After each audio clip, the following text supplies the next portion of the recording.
Buenas noches, bienvenidos. Antes de comenzar el evento que nos reúne y nos convoca, les voy a pedir que pongan sus celulares en modo silencioso.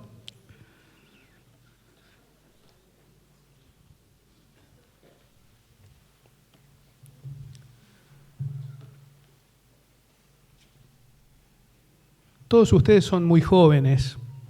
Seguramente no van a recordar qué pasaba en el año 1984. Pero los invito a que viajemos brevemente en el tiempo y nos ubiquemos en ese año. Viajemos 4 décadas y asomémonos en esta ventana temporal brevemente, 2 o 3 pinceladas para darnos cuenta qué pasaba en el mundo en el año 1984. A nivel mundial, político mundial, pleno auge de la Guerra Fría. ¿Recuerdan, no? Este y oeste. En ese año también fue la primera cumbre internacional sobre el clima. Este tema que hoy es tan importante y marca tanto la agenda de todo el mundo. Bueno, en 1984 por primera vez hubo una cumbre internacional sobre este tema en Ginebra. Ya viniendo a nuestro país, en 1984, el 29 de noviembre, Argentina y Chile firmaban el Tratado de Paz y Amistad que pone término al conflicto por el canal de Beagle por mediación de San Juan Pablo II, ustedes recordarán. Bueno, si no recuerdan, alguien se los habrá contado, ya dijimos que somos muy jóvenes todos. Muy bien. Pero bueno, de todas estas cosas, lo que esta tarde nos importa recordar es que en ese año 1984, el 22 de septiembre, se abría una pequeña librería de teología y espiritualidad a 3 cuadras de la Facultad de Teología de Villa Devoto. Javier Colabelli, su fundador, iniciaba así el camino de Ágape. Ágape que hoy está cumpliendo entonces 40 años. ¿Y qué es Ágape? Nació hace 40 años. ¿Y qué es Ágape hoy? Bueno, todos lo conocen, pero podemos decir brevemente que, en primer lugar, Ágape es una empresa totalmente laica que tiene como propósito explícito la evangelización del mundo de la cultura. Esto no es poco en este tiempo en el que no es fácil para ningún tipo de empresa abrirse camino. Bueno, Ágape está cumpliendo 40 años, habiéndose puesto como meta esto que acabo de mencionar, la evangelización de la cultura. Ágape es una historia de sacrificio, de trabajo, de crecimiento, de confianza en la providencia. Somos conscientes de que al cumplir 40 años, entonces, es mucho lo que tenemos para agradecer. Y no es el menor de los motivos el recibir en este aniversario número 40 la visita del cardenal José Tolentino Mendonça, que esta tarde nos acompaña. Les cuento un poquito, les recuerdo un poquito quién es el personaje que hoy nos visita. El cardenal José Tolentino Mendonça es una figura destacada en la Iglesia Católica contemporánea. Es conocido por su profunda erudición, su sensibilidad poética y su singular enfoque en el diálogo entre la fe y la cultura. Nació en Portugal, en la isla de Madeira, en 1965. Fue ordenado sacerdote en 1990. Ese mismo año publicó su primer libro de poemas, titulado Los días contados. ¿Está bien, cardenal? Los días contados. En 2004 se doctoró en teología bíblica. Ha desarrollado una extensa carrera docente en su país natal, en Portugal, en Brasil, en Estados Unidos. En 2011, Benedicto XVI lo nombró consultor del Pontificio Consejo para la Cultura. En 2018 recibió la ordenación episcopal y fue nombrado bibliotecario de la Biblioteca Apostólica Vaticana. En 2019 el Papa Francisco lo creó cardenal y en 2022 lo nombró prefecto del Dicasterio para la Cultura y la Educación. Esta es una brevísima semblanza. Tiene más de 40 y pico, casi 50 libros editados en varias lenguas. Y hasta aquí lo que podemos decir por ahora del cardenal Mendonça. Los voy a dejar con Javier Colabelli, el fundador de Ágape, que tiene unas palabras para decirnos. Buenas noches. Muchas gracias por venir. Hoy celebramos con este encuentro, como ya lo adelantó Gustavo, los 40 años de Ágape. Lo hacemos acá gracias a la generosidad del Padre Francisco Morat y el Colegio San Pablo, que nos facilitan este lugar. Inspirado en el apóstol San Pablo, Ágape Libros intenta transmitir el Evangelio desde entonces a través de textos y objetos religiosos.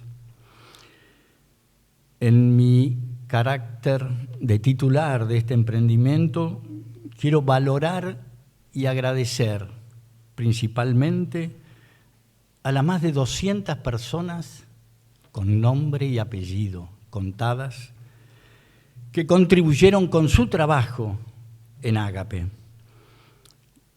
Trabajo, esfuerzo y dedicación, porque yo pongo la cara, pero muchos de ustedes son testigos que los que trabajan, los que dan la cara, son hoy algunos de estos.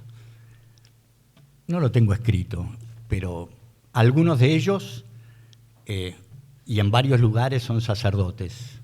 La diócesis de Gualeguaychú, por ejemplo, hay uno que es sacerdote que trabajó en Ágape, y otro que, ordenado diácono, a fin de año se ordena sacerdote. De la Arquidiócesis de Buenos Aires también hay varios, alguno misionero en África.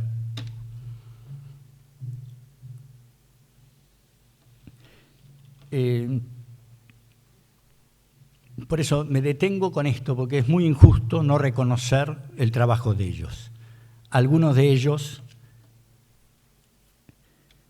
secretaria de culto de la Ciudad de Buenos Aires, a quien agradezco su presencia, Pilar Bosca, trabajó y ayudó mucho en Ágape.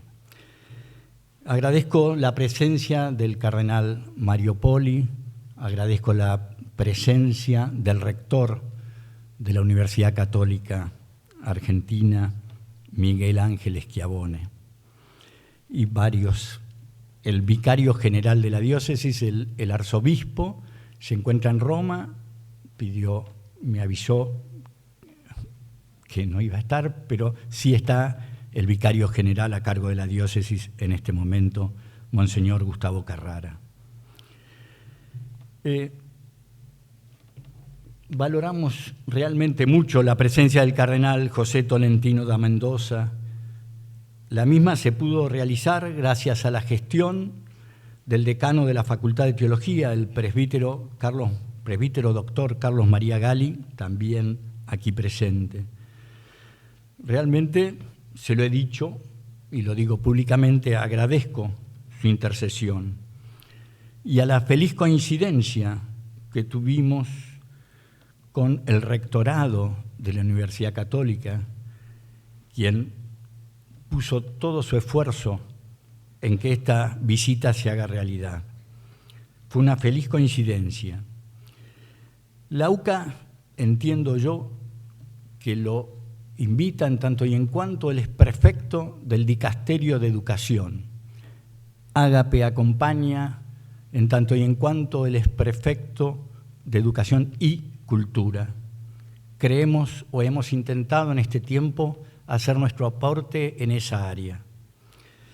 Mañana en el rectorado recibirá el doctorado en honoris causa en la UCA, en Puerto Madero.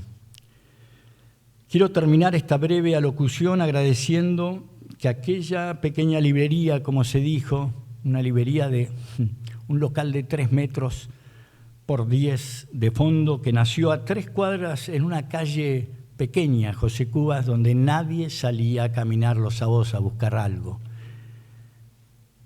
En Villa Devoto, hoy está presente no solo en la ciudad de Buenos Aires y alrededores, sino también en Córdoba, en Entre Ríos, en Tucumán, en La Rioja, en San Juan, en Mendoza y en San Luis, con más de 800 títulos publicados. No sé si usted tiene alguna idea, pero vender en Argentina 40 años, había una palabra acá llamada Plan Austral, otra palabra que se llamaba hiperinflación, no sé si la escuchó, no sé, por ahí en los libros, acá no, 1989, crisis del 2001, 2002, una devaluación de $1 de un día al otro, de un 400%, después vino alivio porque fue tan solo un 300%. ¿Alguien puede creer que esto, porque yo sé que algunos lo han hecho y me lo dicen, te felicito por los 40 años, esto solamente se puede hacer por la providencia, esto solamente se puede hacer gracias a Dios, como lo decimos usualmente. Por eso yo quiero empezar, y antesala de las palabras, parafraseando un libro de título que tiene el cardenal, que es el Padre Nuestro que estás en los cielos y Padre Nuestro que estás en la tierra. Y doy experiencia de que está en la tierra. Por eso, así como estamos, quisiera empezar esto para que este sea un momento de oración y meditación. En nombre del Padre, y del Hijo, y del Espíritu Santo. Amén. Padre nuestro que estás en el cielo, santificado sea tu nombre. Venga a nosotros tu reino. Hágase tu voluntad en la tierra como en el cielo. Danos hoy nuestro pan de cada día. Perdona nuestras ofensas, como también nosotros perdonamos a los que nos ofenden. Y no nos dejes caer en la tentación, y líbranos del mal. Amén.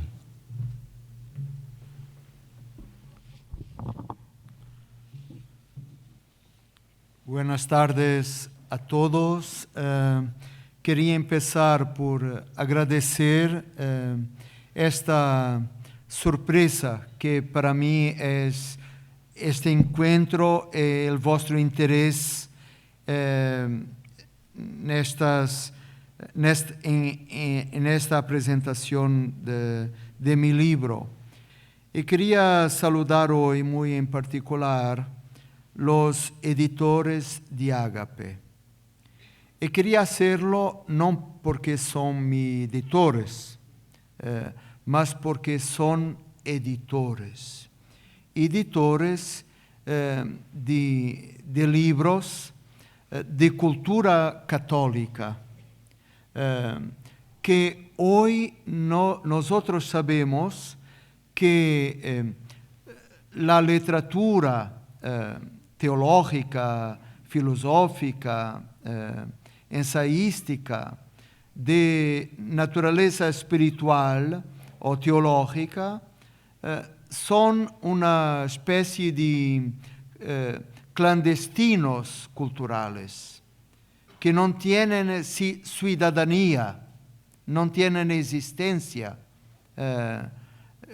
Basta visitar una grande librería de Buenos Aires y nosotros sabemos que este mundo es un mundo completamente marginal en términos culturales, que personas desde a 40 años se dediquen a publicar con la calidad que ellos hacen libros de este campo es una cosa extraordinaria.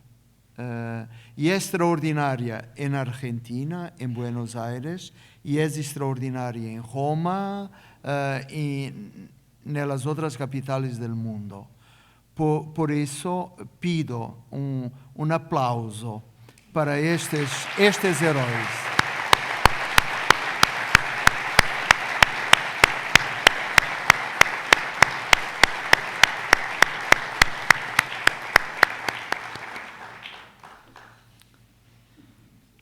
Hace tiempo en Dicasterio pude reunir los editores católicos italianos más importantes y de todos el mismo grito de ayúdenos a mantenernos, a existir, a realizar nuestra misión.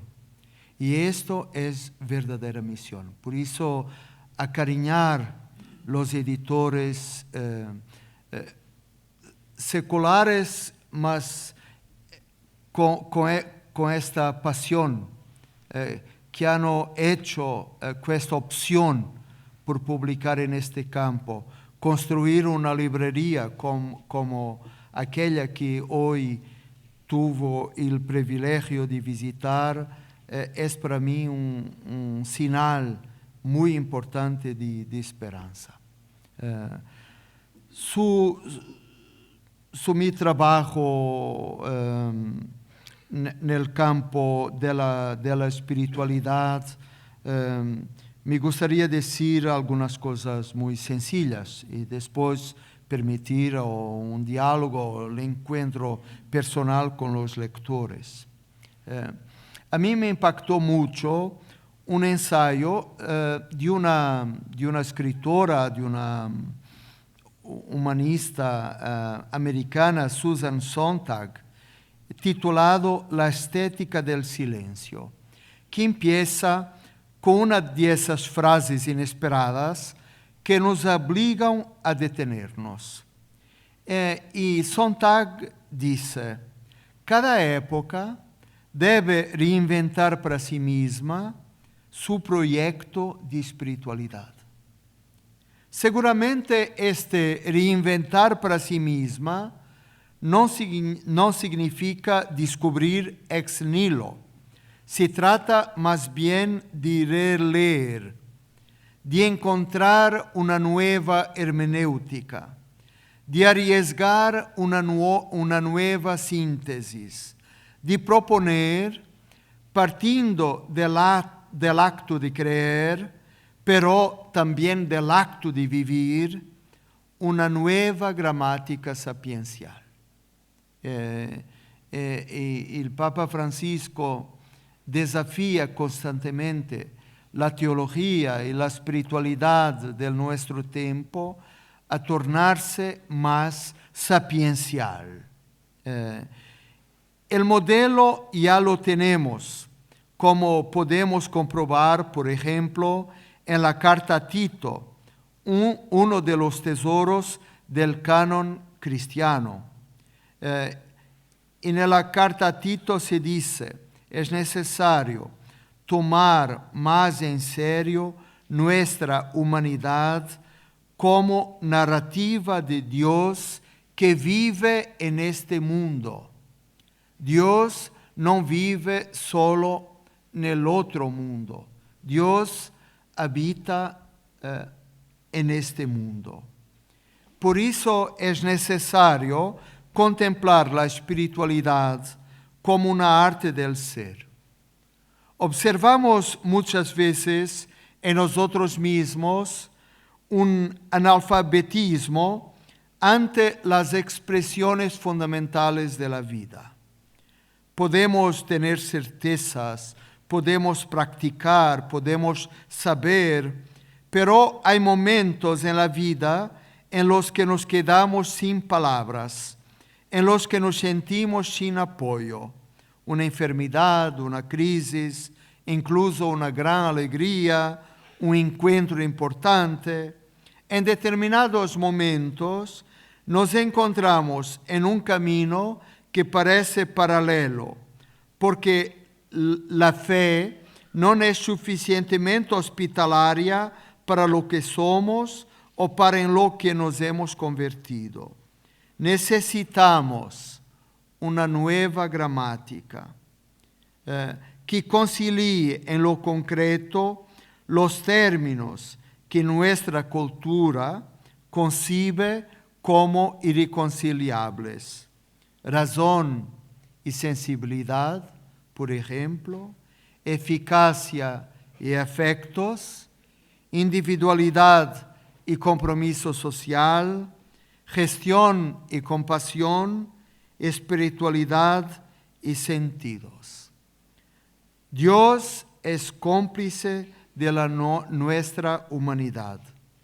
Él es omnipotente y frágil, pasible e impasible, trascendente y amoroso, sobrenatural y sensible. La más loca pretensión cristiana no se sitúa en la esfera de las afirmaciones metafísicas. Es sencillamente la fe en la resurrección del cuerpo. La mayor parte de las aproximaciones que hoy se publican sobre la mística tienen, por desgracia, un carácter histórico, embalsaman el pasado, refuerzan nuestro sentimiento de distancia y de inactualidad respecto al objeto que abordan, o bien optan por una singularización tal que la mística, que solo parece posible pensarla a través de casos individuales. La mística de Teresa d'Ávila, de Juan de la Cruz, de Hildegarda de Bingen, y nunca y jamás desde una apropiación verdaderamente común. Por eso se me piden, para explicar el significado de la mística, presento la frase de Michel de Certeau: el místico es aquel o aquella que no puede dejar de caminar. Puede parecer una frase extraña cuando queremos abordar la complejidad y el peso de historia que la categoría mística ha adquirido.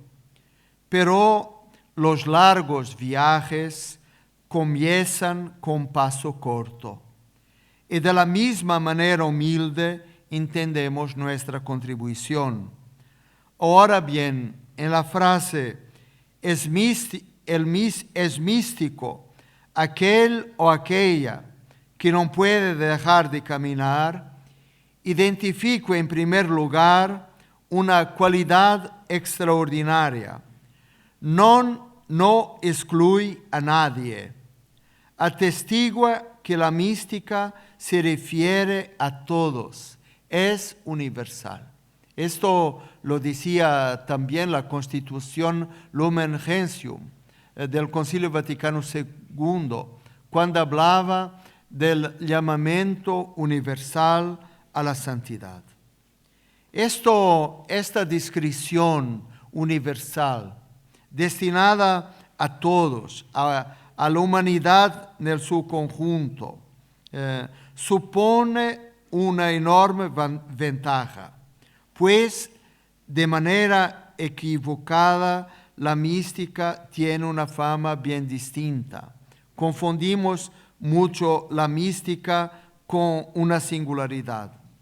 Se ha considerado una experiencia solo para ciertas personas, una vía marginal y elitista, desvinculada de las situaciones concretas en que viven la mayor parte de los seres humanos, impermeable a los problemas del presente. Los escritos de figuras como Thomas Merton, Michel Certeau, Raymond Panikkar o Papa Francisco han contribuido a transformar nuestra mirada. Hoy tenemos una mirada más sensible y larga y transversal.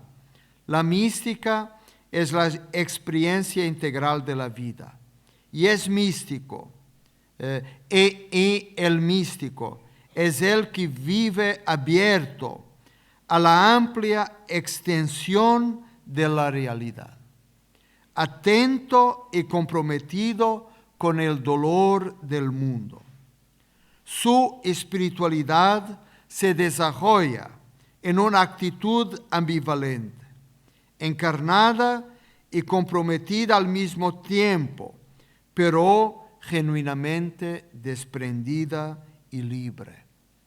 Esta libertad requiere la comprensión de la interdependencia que tanto nos cuesta ver, interdependencia entre micro y macro, próximo y distante, dentro y fuera, nuestro y de los otros, actividad y reposo, silencio y palabra, quietud y gesto, inmovilidad y viaje, primavera e invierno, hambre y pan, ahora y después.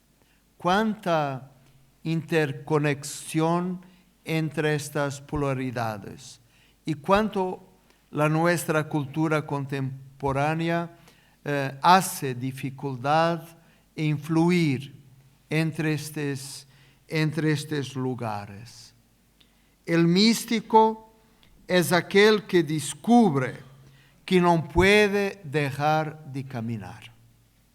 Seguro de lo que le falta, entiende que cada lugar por donde pasa es transitorio y que la búsqueda continúa.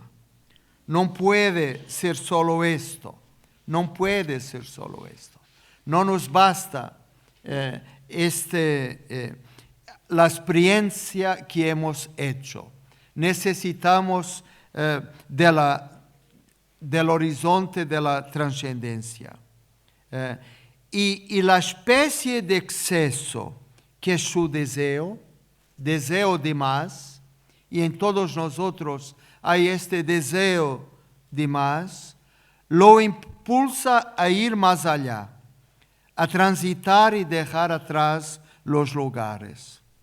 Como recuerda Michel de Certeau, el místico no habita en parte alguna, es habitado.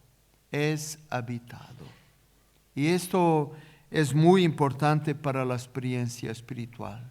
Esta conciencia de que nosotros somos habitados por la verdad de Dios, habitados por este Dios que viene, habitados por su Espíritu. Importante es esta condición de peregrinos y la conciencia de que somos habitados. La mística, entendida como experiencia integral de la vida, nos desafía a una nueva composición donde los opuestos se reconocen y se mantienen unidos. No se trata de negarlos, ni de reconducirlos a una unidad amalgamada, mas antes de buscar una armonía. Palabra que tanto ama Papa Francisco, una armonía. Armonía entre cabeza, corazón y mano. La armonía. Sabiendo que la mística es siempre una experiencia desnuda. La mística se ancla en el dominio de la experiencia. El problema de tantas resistencias en relación con la mística reside precisamente en la evidencia de que en su nombre se han promovido todo tipo de desvanecencias y escapismos. Y hoy nos encontramos esto también en la cultura contemporánea que usa tanto, por ejemplo, el término espiritualidad, que es como una forma de escapismo. Nosotros cristianos vemos una experiencia esencial, una experiencia de vida, una experiencia comprometida, una experiencia total.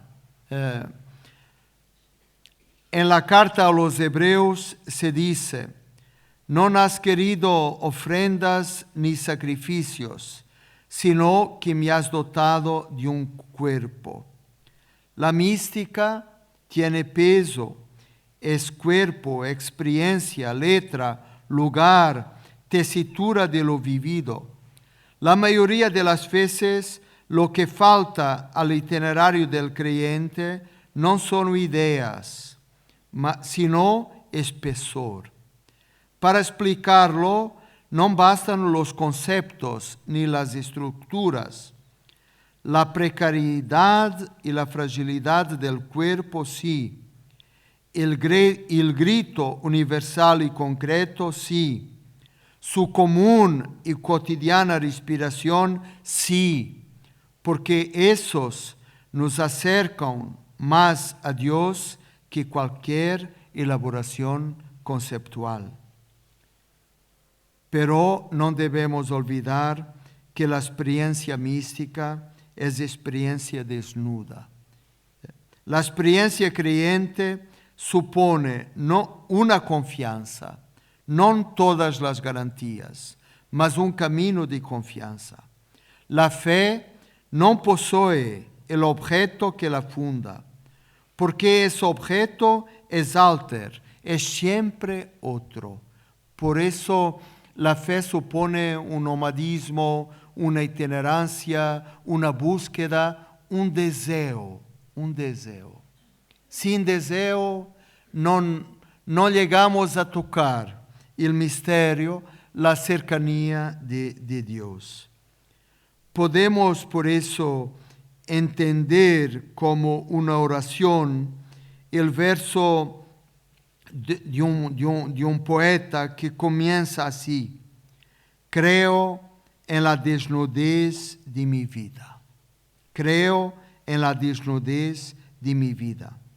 Por difícil y convulsa que se pueda revelar, no existe una vía de mayor lucidez para empezar el viaje espiritual.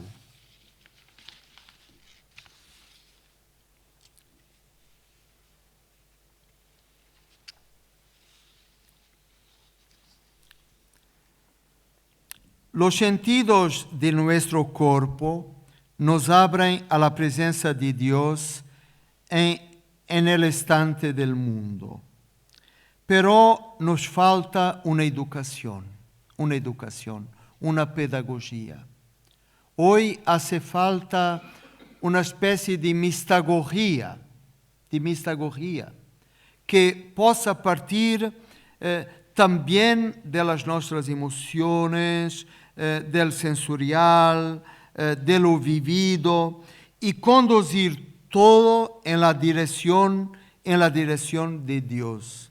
Mas para eso es indispensable revivificar los nuestros sentidos, no solo los sentidos sobrenaturales, que son tan importantes, mas también los sentidos naturales, la visión, el tacto, el sabor, la audición, son nuestros sentidos son también puertas para Dios entrar en la historia del mundo.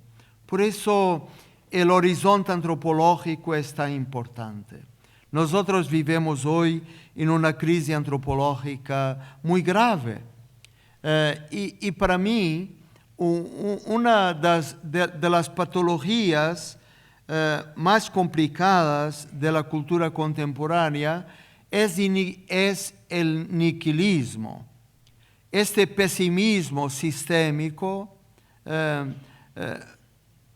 nel confronto de la persona humana.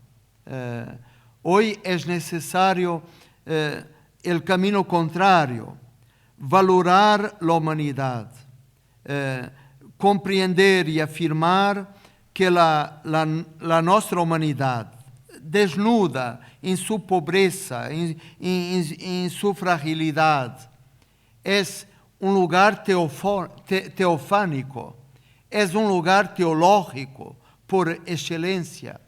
Y este optimismo nella persona umana è possibile perché Dio non desiste dell'uomo, non desiste della persona umana, perché Dio è il Signore della storia e della speranza.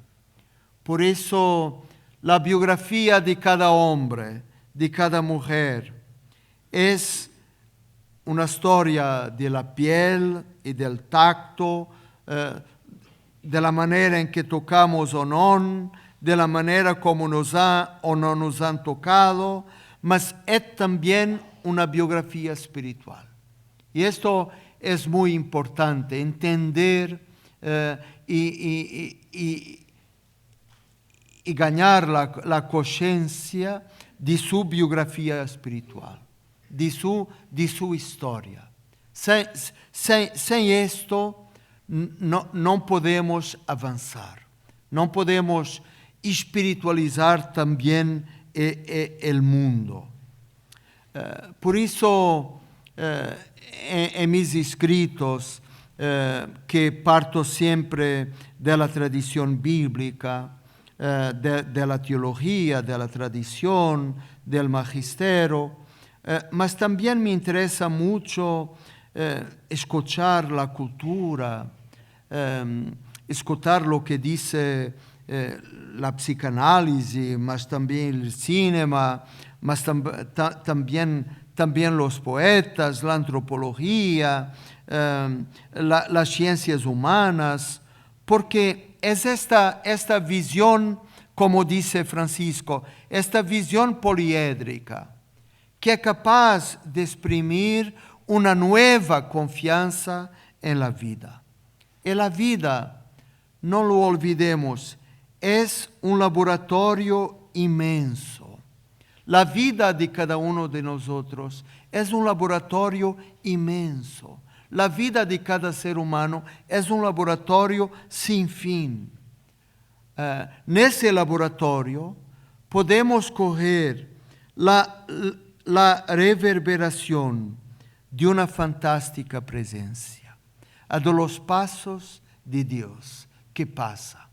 Como pasó en el jardín original que nos recuerda los libros de la Génesis. Hoy Dios pasa, podemos sentir la sua presencia fantástica pasando nella cercanía de nosotros. Por eso necesitamos mirar de nuevo lo que somos, nuestra existencia, como profecía de un amor incondicional. La vida humana habla de un amor incondicional. Tanto amó Dios al mundo que no dudó en entregarle a su único Hijo, para que todo el que cree en Él no perezca, sino que tenga vida eterna.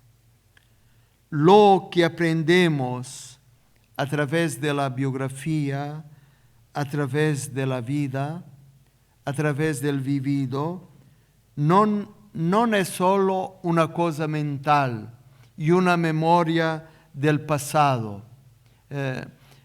Nos enseña a comprender que nosotros, cada uno de nosotros, es una gramática de Dios. Se puede tanto entender de Dios conociendo a fondo la persona que nos somos y la persona de los demás. Esto me interesa en mi trabajo teológico, esta escucha sencilla, más profunda de la nostra humanidad. La nuestra humanidad es el alfabeto de Dios. Dios escribe con la nostra sensorialidad, con la historia del nuestro cuerpo, sus dolores, sus esperanzas, con el nuestro vivir en el mundo. Y así se revela. El hombre es teomórfico. La nuestra forma es la forma de Dios. Gracias a todos.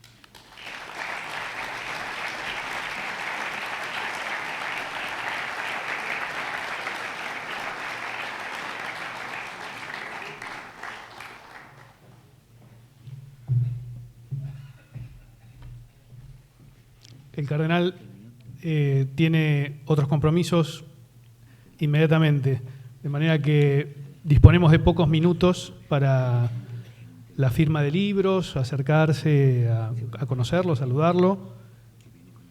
Y no sé si están arreglando otra cosa mientras yo digo esto. Sí. Es posible. ¿Es así? ¿Confirmamos? El que quiera acercarse entonces, a ver. Esto está todo preparado. Sí. No, que el cardenal, cuando le dijimos ¿qué hacemos después? Él me dijo, yo quiero estar con la gente. Bueno, lo dijo de otra manera, pero más o menos. Entonces, digamos, los que quieran, con esto damos por terminado el acto, pero él estará un poquito, 10, 15 minutos afuera para el que quiera comprar un libro de paso. Buenas noches y gracias por venir.